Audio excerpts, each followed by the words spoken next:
LPG cylinder के लिए नियम अब बदले हैं हाल ही के अंदर, क्योंकि अभी के टाइम पर जैसा कि हम सभी को ही पता है कि वॉर की सिचुएशन बनी हुई है और उसकी वजह से यहाँ पर अब एलपीजी की कमी भारत के अंदर भी देखने को मिल रही है। कई सारे कैफ़ेज़, रेस्टोरेंट्स के अंदर एलपीजी ना होने की वजह से, होटल्स के अंदर ना होने की वजह से वहाँ पर कस्टमर भी खाली हाथ जा रहे हैं।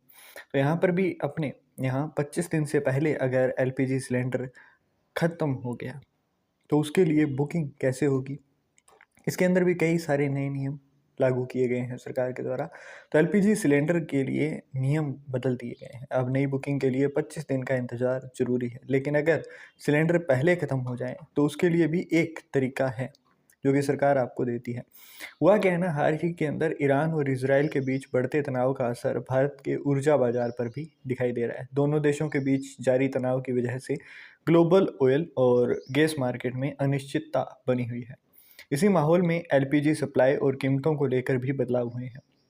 केंद्र सरकार ने गैस सिलेंडर बुकिंग के नियम में बदलाव करते हुए एक अहम फैसला लिया है। पहले उपभोक्ता किसी सिलेंडर की डिलीवरी के 21 दिन बाद नया सिलेंडर बुक कर सकते थे, लेकिन अब इस अंतराल को बढ़ाकर 25 दिन कर दिया गया है। सरकार का कहना है इस बदलाव का मकसद गैस सिलेंडर की जमाखोरी को रोकना, सप्लाई सिस्टम को संतुलित बनाए रखना। हालांकि कई घरों में गैस का इस्तेमाल ज़्यादा होता है, इसलिए ये सवाल भी उठ रहा है कि अगर सिलेंडर 25 दिन से पहले ख़त्म हो गया तो क्या होगा? ऐसी स्थिति में उपभोक्ताओं के लिए अलग ऑप्शन मौजूद हैं। अब इसके लिए जवाब बता देते हैं आपको। सरकार ने एलपीजी सिलेंडर की बुकिंग के नियम में बदलाव करते हुए न्यूनतम अंतराल को 21 दिन से बढ़ा करके 25 दिन कर दिया है।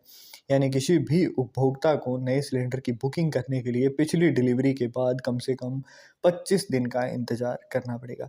इस फैसले का मकसद जो है वो गैस सिलेंडर की जमाखोरी को रोकना है और सप्लाई को संतुलित रखना है। ईरान इजराइल में तनाव की खबरों के बीच उपभोक्ता ज़रूरत से ज़्यादा सिलेंडर बुक कर रहे हैं, जिससे सप्लाई चेन पर दबाव पड़ता है। ये नियम से सुनिश्चित इस नियम से होता है कि गैस सिलेंडर सभी उपभोक्ताओं तक बराबर तरीके से पहुंचे। 25 दिन से पहले गैस खत्म हो गया हो अगर आपका, तो अब क्या करेंगे? तो इसके लिए मैं बता दूं आपको, इसके लिए गैस एजेंसी के स्तर पर दूसरे ऑप्शन मौजूद रहते हैं। ऐसे मामलों में उपभोक्ता अपने डिस्ट्रीब्यूटर गैस एजेंसी से सीधे संपर्क कर सकते हैं, सिचुएशन बता सकते हैं। कई बार एजेंसी स्पेशल परमिशन के आधार पर बुकिंग की सुविधा दे देती है। फिर इमरजेंसी में आप कुछ एक्स्ट्रा चार्जेस देकर दूसरा सिलेंडर भी ले सकते हैं। एंड इसके अलावा आप 2 कनेक्शन भी लेकर के रख सकते हैं ताकि आपको ऐसी सिचुएशन से बचाव इजीली मिल जाए।